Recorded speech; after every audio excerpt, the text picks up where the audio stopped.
વસુધૈવ કુટુંબકમની પરંપરા આપી છે. સમગ્ર વિશ્વને આ દેશ પોતાનું કુટુંબ માને છે. જેમ એક સૂર્ય આખા બ્રહ્માંડને પ્રકાશિત કરે છે, તેમ પોતાના પ્રકાશથી સમગ્ર વિશ્વને કોઈ પ્રકાશ આપ્યો હોય તો એ દેશ છે ભારત. અને જ્યારે આ દેશના સંવિધાનને આજે 73 વર્ષ પૂર્ણ થયા છે, આપ સૌને એની હાર્દિક શુભકામનાઓ. આજે એ કહેવા માગું છું કે આજે યાદ કરવા માગું છું એ વીરોને કે જેના સાહસ અને બલિદાનના કારણે આજે આપણો ધ્વજ લહેરી રહ્યો છે. વંદન છે આ દેશની જનતાઓને કે જેણે પોતાના દીકરાઓને આ દેશ માટે અર્પણ કરી દીધા છે. હાલના સમયમાં જ્યારે આપણી જે માતાઓ હોય છે એ પોતાના દીકરાને સરહદ માટે મોકલવા માટે વિદાય આપે છે. માતાને ખબર નથી હોતી કે મારો દીકરો ફરી સજીવ થઈને મળશે કે શહીદ થઈને. વિદાય લેતો આપણો જવાન ખાલી માને એટલું જ કહે છે કે હે માँ, या तो तिरंगा लहरा कर आऊँगा, या तो तिरंगा लहरा कर आऊँगा और या तो उसी में लिपट कर आऊँगा, पर मेरे भारत देश की शान नहीं जाने दूंगा. सौगंध मुझे इस मिट्टी की, मैं देश नहीं झुकने दूंगा. આ દેશના વીરોના કારણે આજે આપણો ધ્વજ લહેરી રહ્યો છે.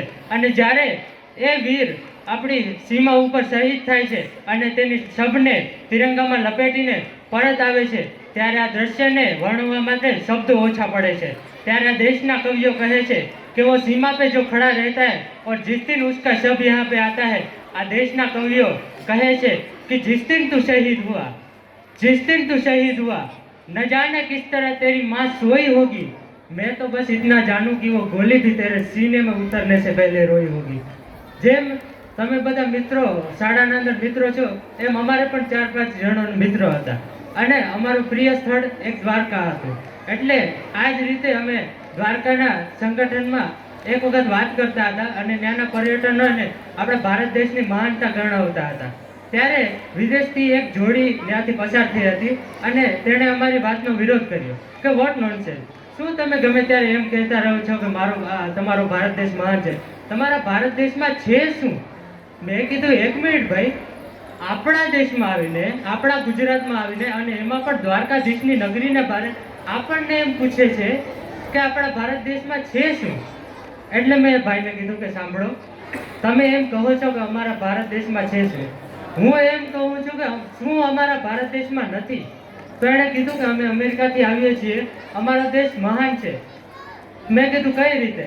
એને કીધું કે અમારે અમેરિકાના અંદર નાસા કંપની છે જે અંતરિક્ષના અંદર મોટા મોટા એરશિપ છે એ લોન્ચ કરે છે. મેં કીધું વાત તમારી સાચી હશે, પણ હાલની તકમાં નાસા કંપનીને પણ કોઈ રોકેટને જો સૂર્ય કે ચંદ્ર કે કોઈ ગ્રહ ઉપર લોન્ચ કરવું હોય તો એના માટે પણ આપણે ભારત દેશના કેલેન્ડરની જરૂર પડે છે. કારણ કે એના જોતા ખબર પડે છે કે આ તિથિએ, આ સમયે આ ગ્રહ અહીંયા જ હશે. આપણા ભારત દેશની તાકાત છે. અને પછી એણે કીધું કે એ વાત સાચી, પણ અમે ચંદ્ર સુધી પહોંચી શક્યા છીએ, મંગળ સુધી પહોંચી શક્યા છીએ. તો મેં એણે કીધું કે તમે ચંદ્ર સુધી પહોંચી શક્યા છો, મંગળ સુધી પહોંચી શક્યા છો, સૂર્ય સુધી મેં કીધું પહોંચ્યા છો? એણે કીધું કે આ વસ્તુ શક્ય નથી, કારણ કે સૂર્યની બાજુમાં જતા જ એની રેડિયેશન એટલી ભયંકર છે કે કોઈ પણ વસ્તુને બાળીને ભસ્મ કરી નાખે છે. તો એણે એમ કીધું કે તમારા ભારત દેશનો કોઈ યુવાન છે કે જે સૂર્ય સુધી પહોંચી શક્યો હોય? મેં કીધું યુવાન? અરે અમારા ભારત દેશનો તો બાળક સૂર્ય સુધી પહોંચી ગયો છે.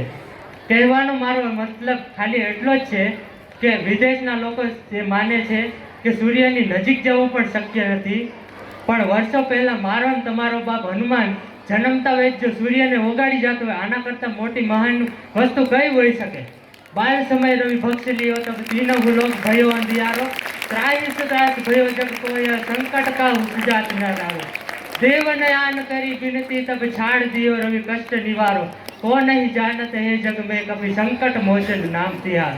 તો એણે કીધું કે આ વસ્તુનો પુરાવો શું કે તમારા હનુમાનજી ત્યાં ગયા હતા? મેં કીધું અત્યારે તો આપણને ખબર છે કે ધરતીથી સૂર્યનો અંતર કેટલો છે, પણ 15મી શતાબ્દીમાં કોઈ પણ આધુનિક સાધન વગર આપણા તુલસીદાસજી હનુમાન ચાલીસાની ખાલી એક ચોપાઈના અંદર પૃથ્વીથી સૂર્યનું અંતર દર્શાવી દે છે. આ આપણા ભારત દેશની તાકાત છે. ઘણા એમ કહે છે કે આપણા ભારત દેશમાં કંઈ નથી. અને તો પછી એક વાત એ છે કે આ મુગલો અને અંગ્રેજો અહીંયા શું કરવા આવ્યા હતા?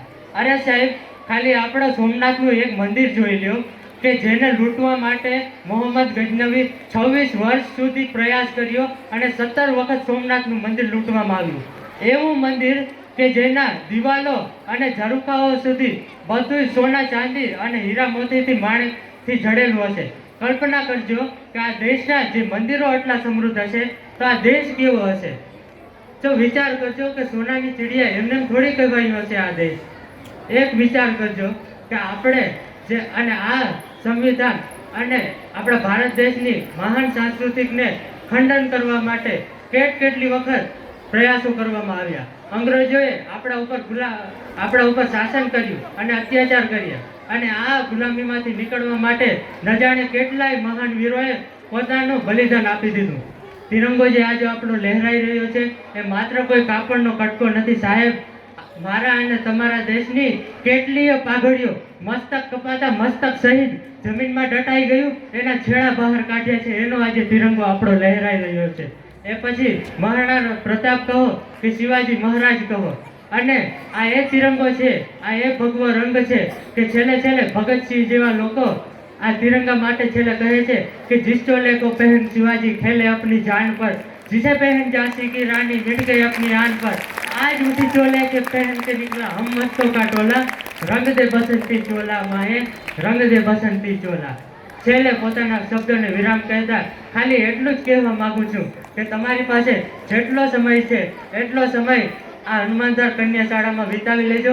કારણ કે 1 થી 8 ધોરણ આ એક એવો સમય છે કે આગળ જતાં તમે ગમે ત્યાં અભ્યાસ કરશો પણ આ જ સમય તમને બહુ વધારે યાદ આવશે. કારણ કે બાળપણમાં જે મિત્રતા થાય છે એ મિત્રતા ફરી જોવા નથી મળતી.